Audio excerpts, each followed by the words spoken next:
En estas semanas estamos viendo la etapa terminal de la crisis monetaria que Lyndon LaRouche ha señalado constantemente en los últimos años. Es el estallido de la crisis financiera más fuerte que puedas imaginar.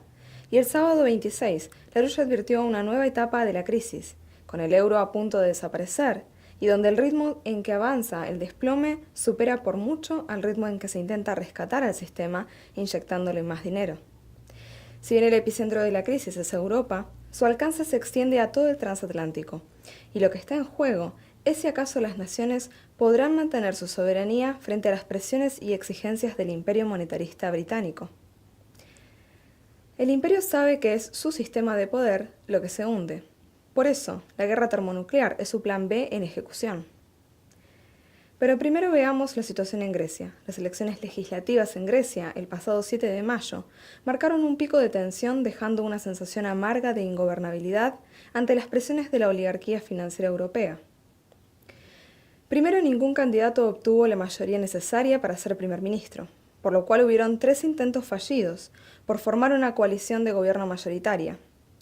Por eso, se volvió a llamar a elecciones para mediados de junio.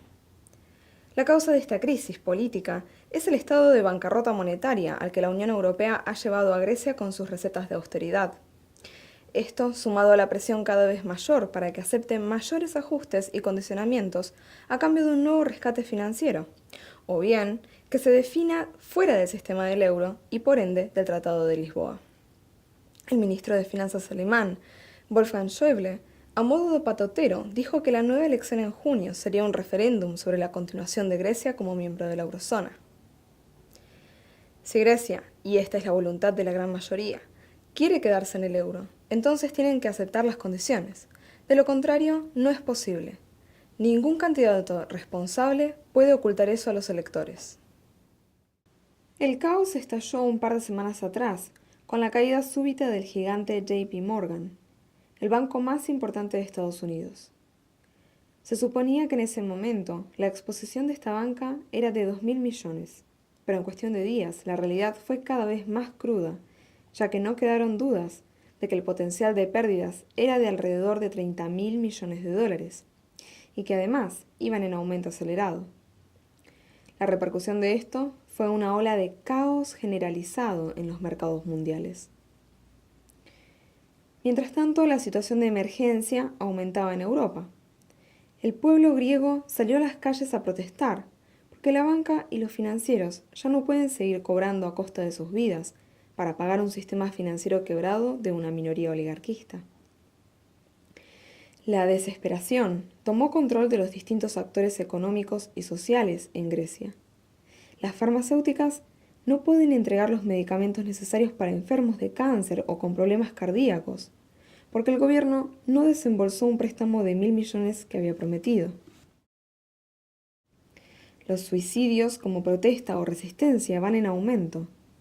Una mujer de 90 años saltó junto a su hijo de 60 años desde un edificio porque no podían pagar más su existencia y no tenían dinero para alimentarse. Pero Grecia no es un proceso aislado, como lo señaló Alexis Tsipras, líder del partido de izquierda Syriza. Toda Europa está expuesta por completo. Porque los poderes dominantes van a llevar a la Unión a la inestabilidad y al colapso de la eurozona, si siguen insistiendo en la austeridad. LaRouche remarcó que España, Italia, Irlanda y Portugal le siguen de la mano a Grecia, y esto es realmente así, ya que el caos desatado por la caída de JP Morgan fue seguido de más presión y corridas a los bancos en Europa. El miedo golpeó fuerte cuando la agencia calificadora Moody's bajó la categoría de 26 bancos italianos. Las repercusiones de estas corridas aún se sienten y marcan el escenario para el próximo referéndum sobre el pacto de austeridad en Irlanda el 31 de mayo. Austeridad no es lo contrario de crecimiento, austeridad es lo contrario de despilfarro. Por tanto, necesitamos austeridad y crecimiento. A la par de este proceso, en España ya se veía caer la retórica incoherente que los líderes del G8 intentaban hacerle creer a sus naciones. Fue entonces que Standard & Poor's degradó a la categoría de bonos basura a Bankia, Banco Popular, Bankinter y otras 2 cajas más. Con lo cual, ciertos fondos comenzaron un flujo de capitales transferidos desde España y Grecia hacia bancos supuestamente más seguros, como Santander, o bancos británicos y alemanes. El pánico cundió con el estallido de Bankia. La banca privada española tuvo que ser rescatada por una suma de 9.000 millones de euros, siendo nacionalizada el pasado 9 de mayo. Pero lo que desconcertó a todos no fue solo el hecho de que el gobierno de Rajoy hiciera pagar al contribuyente español esta deuda privada, sino el ritmo de caída hiperinflacionaria que competía con JP Morgan, ya que del 9 al 25 de mayo, las pérdidas causadas por Bankia llegaron al total de casi 24.000 millones de euros. Y la alerta incluso llega hasta Portugal, cuya economía va de la mano de los vaivenes españoles. Ingobernabilidad, caos, pánico, desesperación y miedo. Es lo que se apoderó de todo el transatlántico, pero este estallido financiero solo puede llevar al escenario peor de la guerra termonuclear. Si el sistema económico se hunde, la única opción que se le puede ocurrir a un imperio monetarista que le sirva para estabilizar las fuerzas de poder a nivel mundial es desatar la guerra termonuclear, ya que el objetivo será forzar a Rusia y también a las otras economías emergentes como China, India, Argentina y Brasil a caer en la trampa. Como lo sugiere Gordon Brown en su editorial del New York Times del 22 de mayo, ahora las naciones emergentes, que representan el 75% del crecimiento mundial, van a tener que ayudar a salvar a la banca quebrada del continente europeo, porque esta crisis es realmente de niveles muy profundos. La amenaza del imperio es clara: nos dan todo su dinero o entramos en guerra y se hunden con nosotros. Ante este escenario, es realmente decisivo el rol que está jugando Rusia.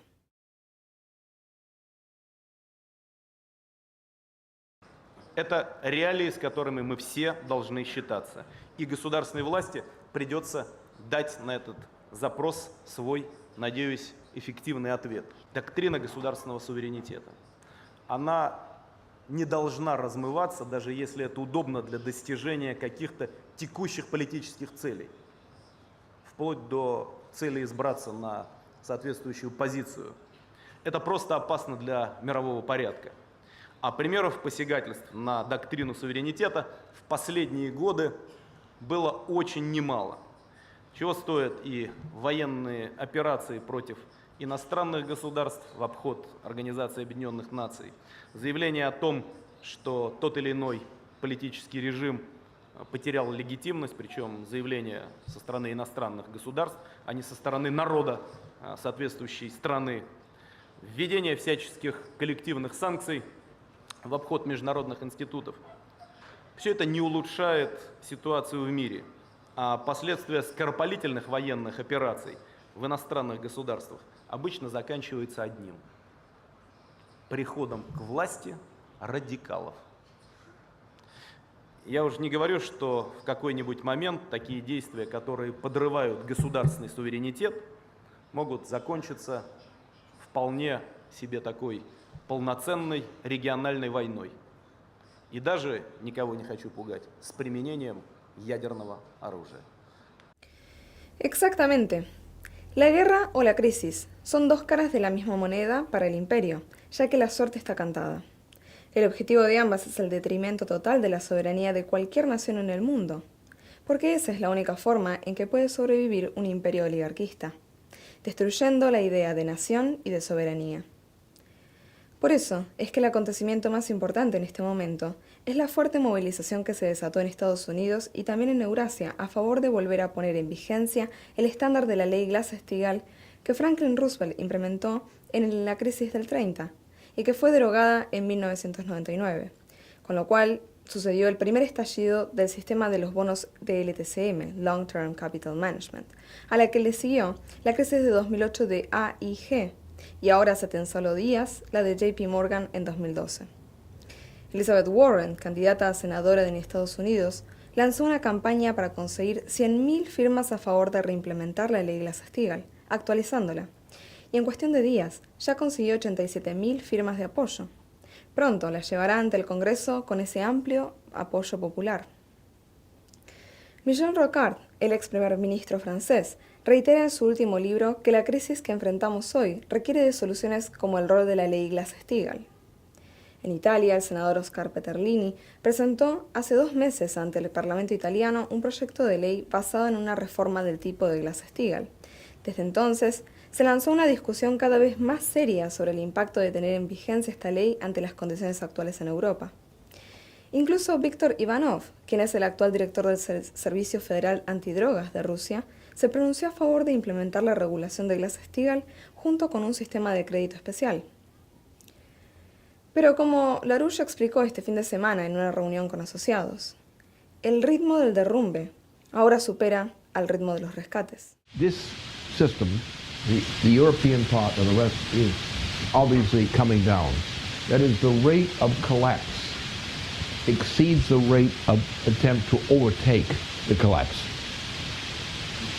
That means essentially that the entire European system in its present form is in the process of a hopeless degeneration. Now, this is something comparable to what happened to Germany in 1923. And they've caught themselves in a trap where the rate of collapse exceeds the rate of their attempt to overtake yesterday. So therefore, we're in a new situation, and the only solution in Europe in particular is Glass-Steagall, or the Glass-Steagall equivalent, with no fooling around. Straight Glass-Steagall, no bailouts, none.